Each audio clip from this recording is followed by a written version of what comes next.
Welcome back, Dayton Voss in for Groove Dog Industries once again, winding up this little series of our trip to Colorado. And this was on the way back. We stopped at Billy the Kid's grave, and it was a good time. It was very interesting, and I ended up learning some stuff that I didn't know I was going to learn.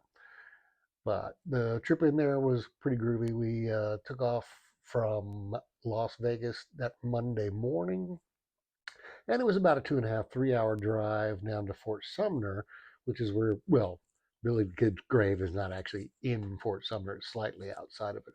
The museum for Billy the Kid's grave is in Fort Sumner, along with 96 dispensaries, which are all over New Mexico. They all have like 96. Anyway, it was a good time, and there's several little videos which we're about to put together and a lot of pictures that we took. And here that comes right now. Hey, this is us passing up the Billy the Kid Museum there in Fort Sumner, right after you take a left there on Highway 84.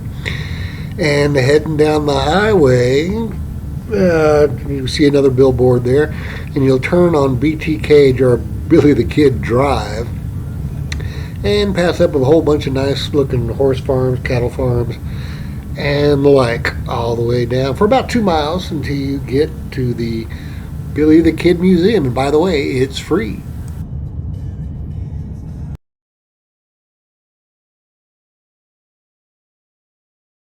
Okay, we are here as promised at Billy the Kid's grave. Long trip in here past a lot of farmland and a bunch of horse farms and stuff like that. But it's a lot of.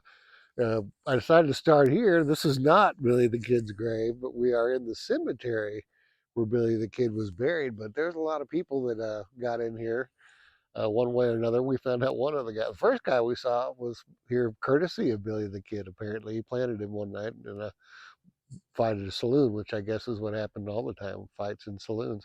Not at all like now, but there's a lot of people in here, so we just wanted to. I guess it was time to get started after we walked by 5, 6 graves. So here we are at the Billy the Kid grave, and he'll be the Coupe de Ville at the very end of it. We're going to see all the others first, so that'll be the last thing that we do on this video. But we are out here. It was a fun trip over here. I'll put a bunch of some scenery from the trip in over here from Las Vegas, New Mexico, which was exceptionally groovy. But here we are at Billy the Kid's cemetery, so we will take up on this as we go.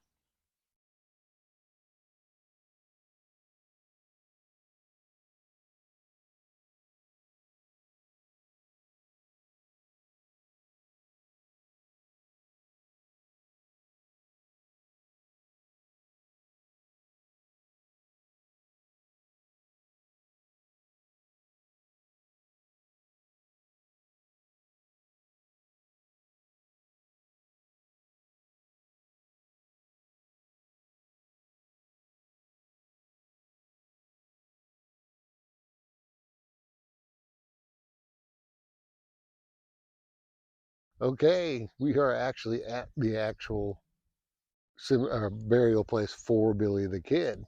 And I always thought that that thing in Young Gun was a joke about Pals being on his tombstone, but there it is. And people have thrown coins all over here in the caged off place where Billy the Kid's tombstone is.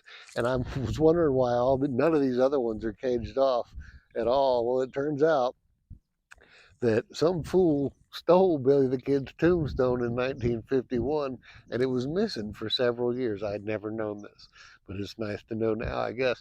But crazy endeavor. And then they got it back because they found it over in Granbury, Texas, which incidentally is where Jesse James is buried. But they got it back, and then some fool stole it again 4 days later, and they found it. No, they found it 4 days later in Huntington Beach, California, of all places.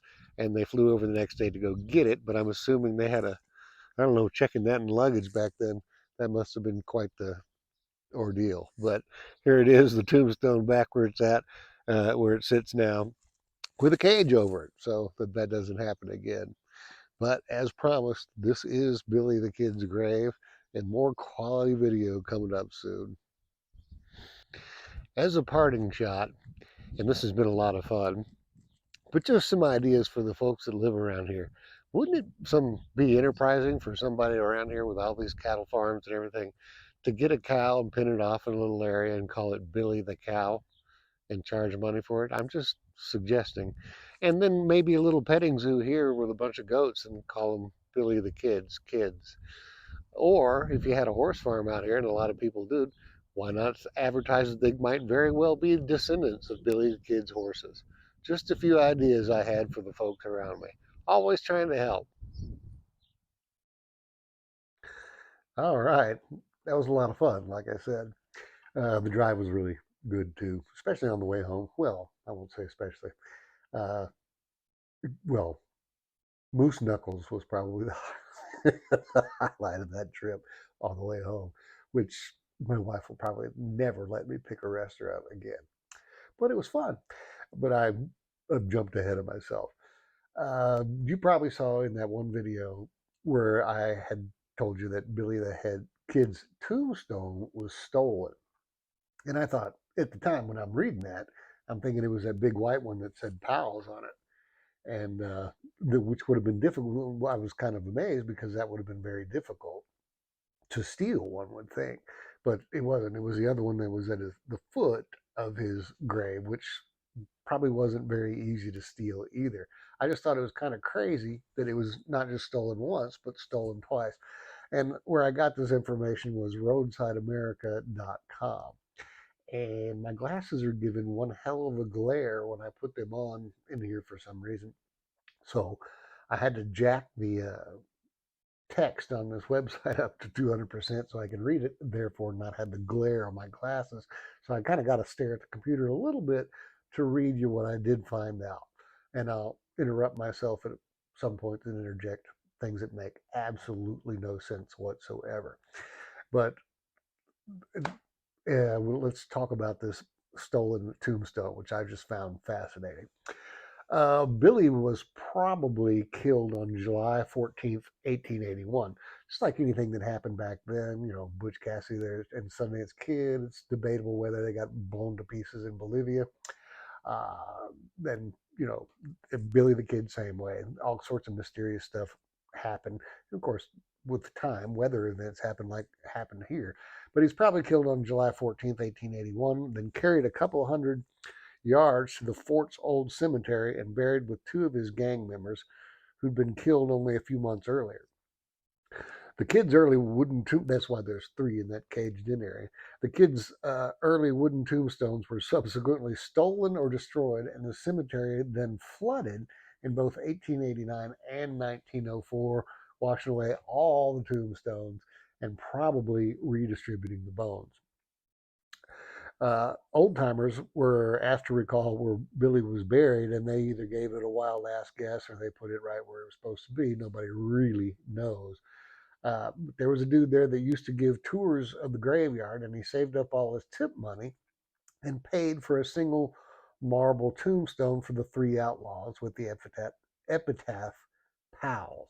And that's the one that was in the movie, and also the one that we have a picture of. So that's not the one that got stolen. But that all happened in 1931. A year later, the burial plot had been enclosed by a 9 foot high chain link fence to keep the headstone from being busted all apart, so people could say they had a souvenir. But there was a stonecutter in Colorado named James Noah Warner who read about the Fort Sumner cemetery and decided that Billy the Kid needed his own dadgum headstone. So he set out to carve him one. And he carved one with two cross pistols, 21 notches for the men Billy had supposedly killed. I don't know why that would be something you'd want on your grave, but I guess he did, or might have. And Billy had supposedly killed, and the 21 people that Billy had supposedly killed, and the epitaphs Truce and History. And the boy bandit king, he died as he had lived. I don't know about all. Well, I guess if you shot people in the back, because that's apparently what Pat Garrett did to him.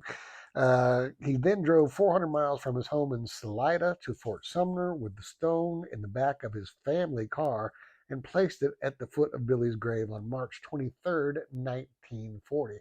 So a good 39 years, or excuse me, 59 years after Billy had bit the farm, he got his headstone finally, just in time for Easter Sunday of 1940.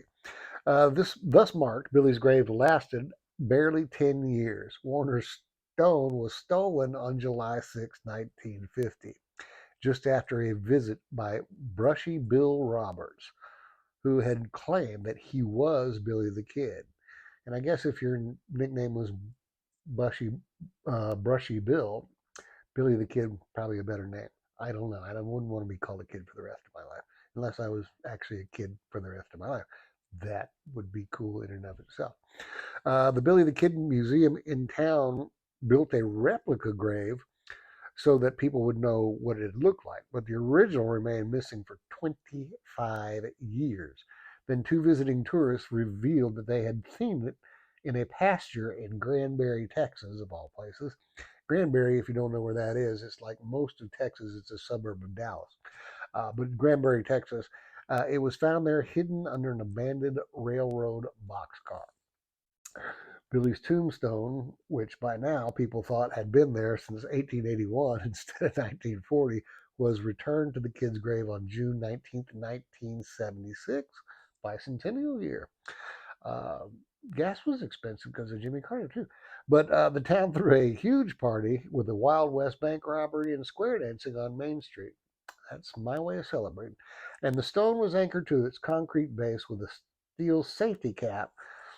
It wasn't enough. In February 1981, a truck driver who CB handle, I don't know if you remember those, but boy, were they fun. Uh, his CB handle was Billy the Kid. Well, he stole it again and drove all the way home to Huntington Beach, California, of all crazy things. But he didn't have it but about 4 days. They found it and got it back from him. Now, and then they caged it in a big old cage like you see in a wrestling match, so that that wouldn't happen again.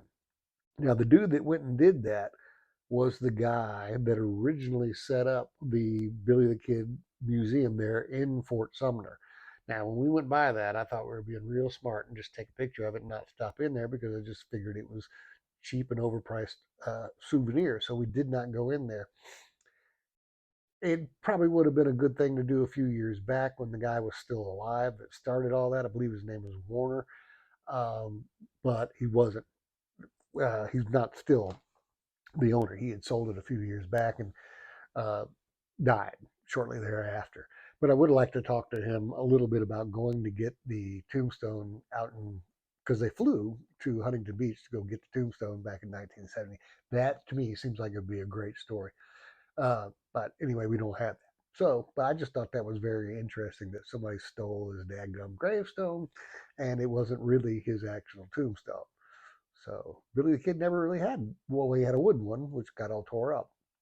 So several years later, this guy comes and puts it down. But anyway, that was fun for me to find out that bit of history. And I would have extended it, but there's nobody, I don't think there's anybody left that could have tell me any more about it that had a first-hand accounting of it. So you just got to read about it.